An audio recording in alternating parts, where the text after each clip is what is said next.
नमस्कार दोस्तों, mindfulness meditation के नए क्लास में आप सबका हार्दिक स्वागत है। आशा करता हूँ कि आप रेगुलरली अभ्यास करते होगे। माइंडफुलनेस मेडिटेशन के प्रति आपका जो क्यूरियोसिटी है वो भी धीरे धीरे बढ़ता होगा। आप मेहनत करते होगे, थोड़ा आपके अंदर कन्फ्यूजन भी होगा। कोई भी नई विद्या है वो शुरुआत में हमको थोड़ी उस पर डाउट होता है, शंकाएँ होती है, लेकिन धीरे धीरे जो पर्दे हैं वो खुलते जाते हैं। अगर इंसान जॉब करता है, नौकरी करता है, तो एक दिन काम करके ही बोलेगा मुझे तनख्वाह चाहिए, 5 दिन के बाद उसे कुछ वक्त तक धीरज रखना पड़ेगा। आशा रखता हूँ कि आप भी धीरज से और विश्वास से इसमें लग गए होंगे। और माइंडफुलनेस की बात करते हैं तो उसमें मानसिकता पर गौर करना होता है। इसका हम एक उदाहरण लेते हैं। 2 युवा किसी दूसरे शहर में धन कमाने जाते हैं। वहाँ पहुँचने के बाद उन्हें बहुत नए व्यक्ति, नई परिस्थितियाँ, नए लोग, नई भाषा, अलग वातावरण, इन सब का सामना करना पड़ता है। वहाँ के लोगों की रहन सहन भी अलग थी। परदेशियों को देखने से उन्हें शुरुआत में हिचकिचाहट होती है, इसलिए वे उनसे अच्छी तरह बात भी नहीं करते। वहाँ का खाना और स्वाद भी उन्हें राज नहीं आ रहा था। दोनों युवाओं में से एक यह देखकर दुखी हो जाता है और घर वापस लौट जाता है, लेकिन दूसरा युवान समझता है कि कुछ वक्त संघर्ष करके चीज़ें इतनी प्रतिकूल नहीं रहेंगी। कुछ वक्त में उसे वहाँ के लोग पहचानने लगते हैं। वहाँ उसने अलग अलग प्रकार का खाना होता है, भोजन, उसको भी चखने लगा और उसे कुछ भोजन पसंद आ गए और परिस्थितियों के साथ भी वह धीरे धीरे अच्छी तरह से वाकिफ़ हो गया। ध्यान की भी अगर हम बात करते हैं तो उसके प्रति भी हमारी जो मानसिकता है वो बदलनी पड़ेगी। शुरुआत में ज़रूर थोड़ी दिक्कतें होंगी, लेकिन फिर चीज़ें अनुकूल होती हुई जाएंगी। हमें कुछ तरीके और थोड़ी सोच बदलनी होगी। किस प्रकार की हमारी सोच होनी चाहिए और किस मानसिकता से हमें ध्यान करना चाहिए, ये मैं आज आपको संक्षिप्त में बताऊंगा। और कुछ वक्त हम हर बार की तरह माइंडफुलनेस मेडिटेशन भी करेंगे। तो सबसे पहली बात जो हमको याद रखनी है वो है, माइंडफुलनेस से लाभ खुद दिखने लगेंगे। उनसे उम्मीदें रखने की या उनके पीछे भागने की कोई आवश्यकता नहीं है। सिर्फ सही तरीके से बैठिए, आंखें बंद कीजिए और काम में लग जाइए। यह आपके लिए एक नई विद्या है, यह आपको समझना होगा। एक नई विद्या, यह एक नया तरीका है। इसको एक प्रयोग की तरह देखें। कुछ वक्त के लिए अपने विचार, इच्छाएं, इन सबको बाजू में रखते हैं। माइंडफुलनेस की खूबसूरती हम विचारों को कैसे देखते हैं, उन्हें कैसे समझते हैं, कैसे उन पर नज़र रखते हैं, उसमें है। अगर पहले से ही विचारों का बोझ लेकर यह तरीका आजमाओगे तो इन विचारों में और आप उलझते जाओगे। माइंडफुलनेस में ज़्यादा जोर नहीं लगाना चाहिए। यह प्रक्रिया में तरीके की कदर है, न कि जोर की। मन को हल्का रखें, ध्यान श्वासों पर रखें। जब मन भटक जाए तो ज़रा भी क्रोध ना करें, गुस्से ना हो जाए। वापस प्रेम से अपना ध्यान श्वासों पर ले आइए। इस विद्या का हमें महीनों तक, सालों तक अभ्यास करना है। बस जो भी विचार आए उन्हें स्वीकार करें, चाहे वह सकारात्मक हो या नकारात्मक। ज़्यादा ध्यान करने से सकारात्मक से ज़्यादा नकारात्मक, नेगेटिव विचार आते हैं। क्या है इनका कारण? इनका कारण है हमने इन विचारों का संग्रह किया है, इनके बारे में बहुत सोचा है और इसकी वजह से इन विचारों ने हमारे मन पर गहरे संस्कार बना लिए हैं, जिन्हें मिटाना इतना आसान काम नहीं है। इसका उदाहरण हम दीवार पर हुए पेन पेंसिल से बनाई हुई रेखाओं से कर सकते हैं। अगर बच्चे छोटे होते हैं, उनके हाथ भी छोटे होते हैं, उन हाथों में इतनी ताकत भी नहीं होती। वो पेंसिल से हल्की रेखाएं बनाएंगे जो निकल जाएंगी या वह हल्के निशानी छोड़ेंगी। लेकिन बच्चे बड़े हो गए, उनके हाथों में ज़्यादा ताकत आई, तो फिर वह बाहरी रेखाएं बनाएंगे, और अगर पेन से रेखाएं बनाई तो वह निकालना तो लगभग नामुमकिन हो जाएगा। इसी तरह अगर किसी के साथ द्वेष हो, या किसी ने हमको धोखा दिया हो, या काम और वासना के विचार हो, तो वे विचार बार बार ध्यान में हमको अवरोध डालने आएंगे ही। लेकिन हमारा काम है प्रेम से वापस अपना मन इनसे हटाकर अपने श्वासों पर लेकर आना। जितना उनके बारे में हम कम सोचेंगे, उतना उनको, उन विचारों को, उन नकारात्मक विचारों को बल कम मिलेगा, और वे भी धीरे धीरे चले जाएंगे। अभी माइंडफुलनेस में जल्दबाजी मत कीजिए, इसके बारे में हम सोचेंगे, लेकिन हम कुछ वक्त अभी हम मेडिटेशन, माइंडफुलनेस में लग जाते हैं।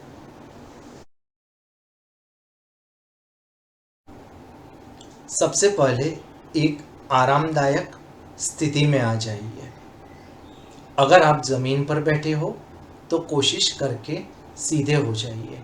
पीठ के पीछे का भाग और सर के पीछे का भाग एक रेखा में ला दीजिए। अगर आप कुर्सी पर बैठे हो तो भी स्थिर स्थिति में आ जाइए।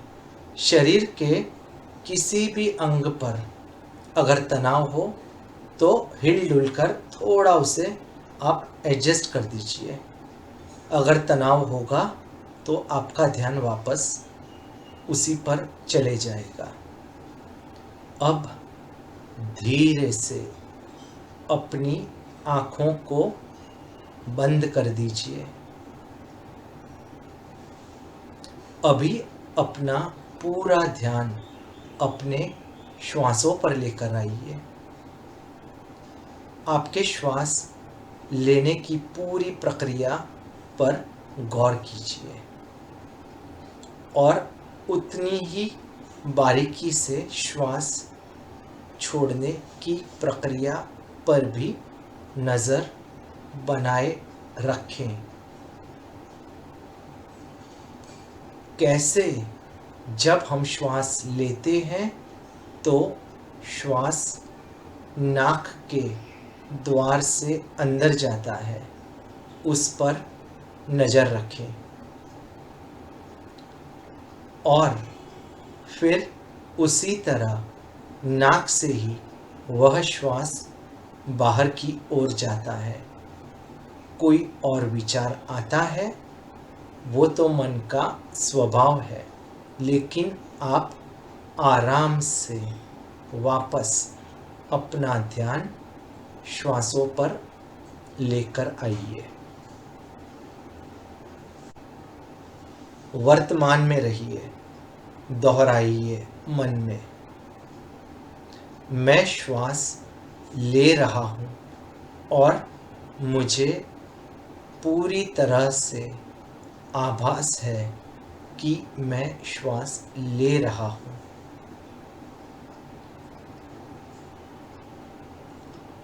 मैं श्वास छोड़ रहा हूँ और मुझे पूरी तरह से आभास है कि मैं श्वास छोड़ रहा हूँ।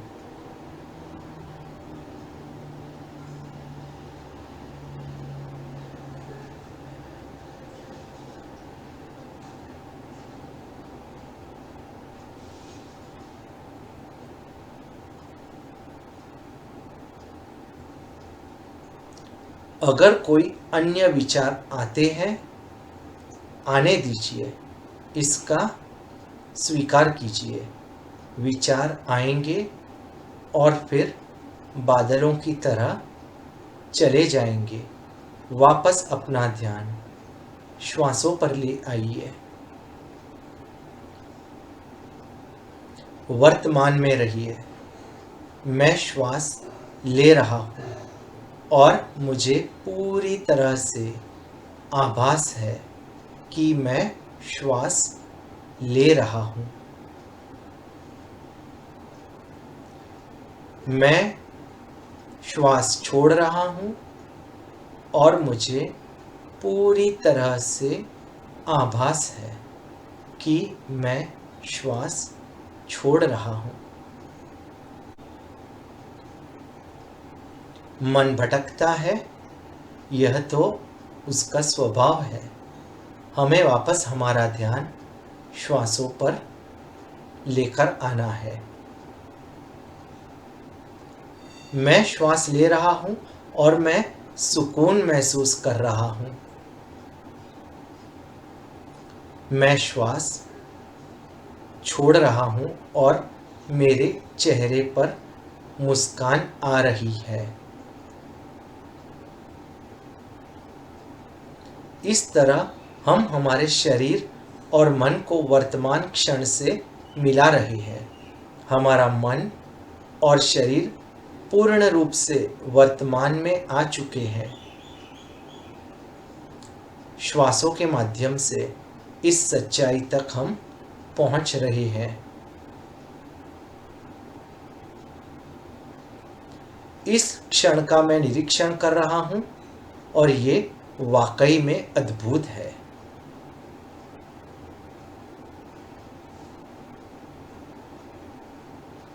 इस क्षण का मैं निरीक्षण कर रहा हूं और ये वाकई में अद्भुत है।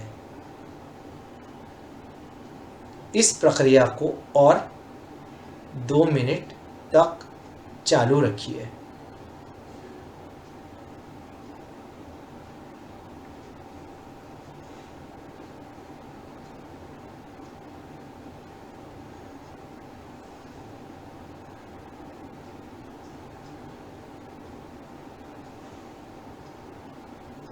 आंखों को बंद रखिए।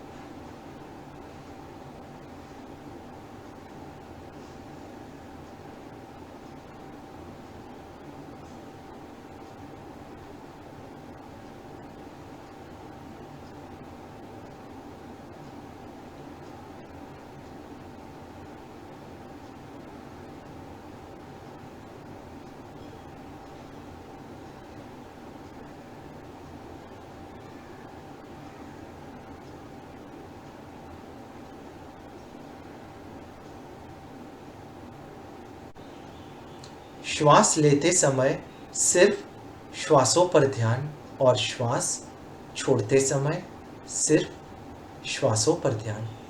उस क्षण पर गौर कीजिए जब श्वास आपने पूरा ले लिया है और छोड़ने की बस तैयारी है। वो जो छोटा सा अंतराल है उस पर गौर कीजिए।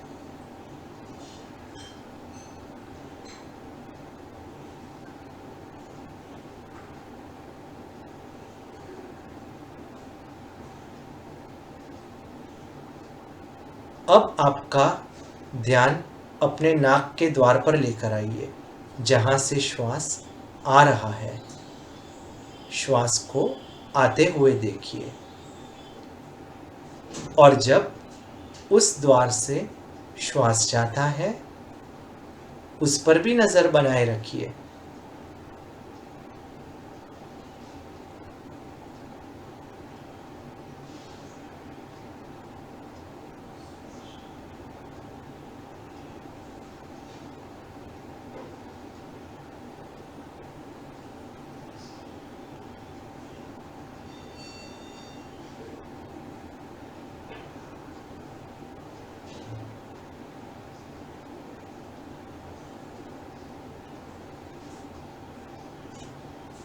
अगर ध्यान भटक जाता है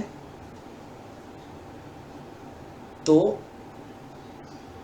जब आप श्वास नासिका से ले रहे हैं तब कहिए आया, और जब वहीं से बाहर निकलता है तो कहिए गया।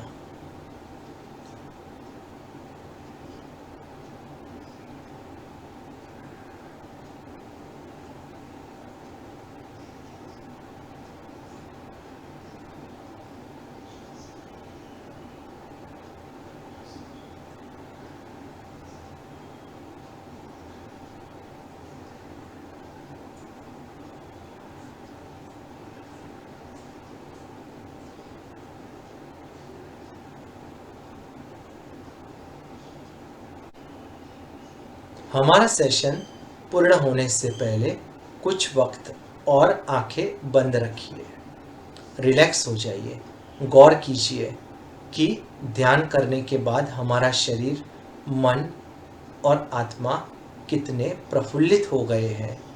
उनमें बढ़िया ऊर्जा आ चुकी है। कुदरत का हम शुक्रिया करते हैं कि उसने हमें इतना अद्भुत शरीर, मन और आत्मा दी। हम इसकी देखभाल करने की पूरी जिम्मेदारी लेते हैं। धीरे धीरे अपनी आंखें खोल दीजिए। माइंडफुलनेस में जल्दबाजी मत करिए। जैसे मैंने बताया कि यह विद्या तो महीनों की है, सालों की है। इसमें ज़रूरी है कि हम अनुशासन से और नियमितता से इसमें लगे रहें। शुरुआत में सिर्फ 10 से 12 मिनट से ही शुरुआत कीजिए और धीरे धीरे इसमें बढ़ोतरी कीजिए। शुरू करना, फिर बंद करना, फिर कुछ दिन के बाद आप शुरू करोगे, फिर बंद करोगे। इससे क्या होगा, इससे हमारी यात्रा है वो लंबी होती जाएगी और जो हमारा जो लाभ है वो भी कम हो जाएगा। जैसे कि हमको एक रिदम आ जाती है तो हम धीरे धीरे काफ़ी हद तक स्पीड में हमारा काम होता है, लेकिन एक बार रिदम टूट गई तो हमको वापस ज़ीरो से शुरू करना पड़ता है। इसलिए इसमें रेगुलरली, नियमितता से और अनुशासन से हर रोज़ काम करिए। हो सके कभी चलो 10 मिनट नहीं हो रहे हो तो आप क्या करिए, एक ऑप्शन के तौर पर 5 मिनट कीजिए, लेकिन 5 मिनट कोई अच्छा वीडियो देख लीजिए, हमारा एक वीडियो देख लीजिए या कोई अच्छी किताब पढ़ लीजिए। लेकिन 10 से 15 मिनट जैसे मैंने बोला वो, और समय भी बहुत महत्वपूर्ण है। ऐसा नहीं कभी 8 बजे कर लिया, कभी 9 बजे, जितना हो सके एक समय पर ही ये अभ्यास करें। माइंडफुलनेस में आपको विद्या को बल देना है, ना कि अपने विचारों को। यह विद्या का अभ्यास करने के दौरान आपको अलग अलग विचार आएंगे। कई बार इस विद्या पे आपको शंका होगी, कई बार इससे आपको लाभ होगा, कई बार शारीरिक या मानसिक संघर्ष भी होगा। ये तो होना ही है। आपका काम एक ही है, बस लगे रहिए। याद रखिए कि हर क्षण जो आप इस विद्या का अभ्यास करते हो, आपका विकास हो रहा है, आपकी पूंजी है वो बढ़ रही है। माइंडफुलनेस में सोचिए मत, ज़्यादा सोचने की इसमें कोई जगह नहीं। गणित है, उसमें हर चीज़ है, उसको हम सिद्ध कर सकते हैं। 2 और 2 होते हैं, वो 4 ही होते हैं, 5 नहीं होते, 6 नहीं हो सकते, 3 नहीं हो सकते। लेकिन ध्यान है वो कोई गणित का खेल नहीं है, यह एक विचारों का संघर्ष है। विचारों में बहकर उनका विश्लेषण मत कीजिए, उससे आपको कोई लाभ नहीं होगा। यह विचारों को एक दर्शक की तरह देखने का वक्त है। खामखा विचारों में उलझोगे तो और उलझते जाओगे और अंधकार में आप फंस जाओगे। विश्व में आप समानता देखिए, भिन्नता नहीं। एक माँ के अगर 2 बच्चे हैं, फिर भी उनमें समानता से ज़्यादा भिन्नता होती है। यही तो दुनिया की खूबसूरती है। अगर सब लोग हम जैसे हो जाएंगे तो क्या दुनिया में रहने का कोई आनंद आएगा? लेकिन हम पहले से ही लोगों के बारे में अपनी प्रतिक्रिया बना लेते हैं। वह इंसान भला है, वह बुरा है, उसमें क्रोध बहुत है, उसमें ज़्यादा करुणा है। हो सकता है एक इंसान का बहुत ही खुश मिजाज स्वभाव हो, लेकिन आपकी मुलाकात उससे तब हुई हो जब वो बहुत मुश्किल वक्त से गुज़र रहा हो और उसने आपके साथ गुस्से में कुछ कह दिया हो। अब आपकी उसके प्रति अरुचि बन गई है और दूसरों को भी उसके बारे में आप नकारात्मक बातें बताते हो। कुछ लोगों को मानसिक तकलीफ होती है। कुछ लोग ऐसे भी होते हैं जिनको माँ बाप ने उचित समय नहीं दिया, इसलिए उनमें कुछ अवगुण आ गए होते हैं। हमें हमारा सोचने का जो दायरा है वो बढ़ाना होगा और सबके प्रति प्रेम और करुणा रखनी होगी। मंगल मैत्री से हम यही करते हैं। जब हमारा जो सेशन पूर्ण होता है, मंगल मैत्री करते हैं और मैंने आपको कहा है कि हर रोज़ सुबह को उठ के आपको एक बार मंगल मैत्री करनी चाहिए। और उसका जो लिरिक्स है, उसके जो शब्द हैं वो भी मैंने व्हाट्सएप चैट में रखे हुए हैं। अगर आप उस चैट में नहीं जुड़े हो, जुड़ जाइए। और मेरा ये आपसे अनुरोध है कि हर रोज़ मंगल मैत्री करें। इसी तरह लोग अपनी तुलना दूसरों के साथ करते हैं और स्पर्धा भी करते हैं। कोई व्यक्ति अगर उनसे ज़्यादा सुंदर हो या धनवान हो तो उससे ईर्ष्या होती है, और अगर कोई उनसे किसी प्रकार से कम हो तो अहंकार भी आता है। ऐसी मानसिकता ध्यान में बाधा लाती है। इसका एक ही तरीका है, लोग जैसे हैं उन्हें स्वीकार करो। वो भी हमारे जैसे इंसान हैं, उनके भी कुछ मजबूत पक्ष हैं और कुछ कमज़ोरियाँ हैं। भिन्नता को स्वीकार करके और करुणा बनाए रखने से जीवन में खुशी और संतुष्टि आती है। और अपने आप को भी पूरी तरह से हमें स्वीकार करना पड़ेगा। खुद को किसी से ज़्यादा या कम मत समझिए। ऐसी मानसिकता बनाने की कोशिश करनी चाहिए और हमें साथ में ध्यान करते रहना चाहिए। इस मायाजाल से बचने के लिए हमारे पास पहले से ही बहुत बढ़िया हथियार है, वह है हमारा श्वास। जब भी राग, द्वेष, लोभ, काम विचार आते हैं, देखिए कि जब ऐसे विचार आते हैं तो आपके अंदर कौन सी संवेदना होती है, शरीर के किस अंग में कुछ अलग अनुभव हो रहा है। क्या आपको पसीना आने लगता है, आपकी सांस फूल जाती है, या आप क्रोधित हो जाते हो, या आपको चक्कर आने लगता है। इसका निरीक्षण कीजिए। धीरे धीरे हम हमारा लेवल बढ़ा रहे हैं। पहले हम सिर्फ आंखें बंद करके सिर्फ श्वासों पे ध्यान केंद्रित करते थे। धीरे धीरे हमारा जैसे लेवल बढ़ रहा है तो हम अभी उनका निरीक्षण भी कर रहे हैं। तो देखिए, अलग अलग संवेदना आ रही है तो उनका निरीक्षण करना सीख लीजिए। यह निरीक्षण ही आपको ऐसे विचारों से बाहर निकालने का रास्ता बताएगा। जब तक कारण नहीं पता चलेंगे, उनका निवारण लाना भी मुश्किल हो जाएगा। जैसे जैसे आपकी मानसिकता सकारात्मक होगी, आपका लोगों के प्रति करुणा और प्रेम भी बढ़ता रहेगा। इतनी गहराई में जाना इस वक्त ज़रूर मुश्किल होगा। चिंता मत कीजिए, बस फिलहाल अब के लिए श्वासों पर निरीक्षण बनाए रखिए। ये तो सब माइंडफुलनेस की बातें थी।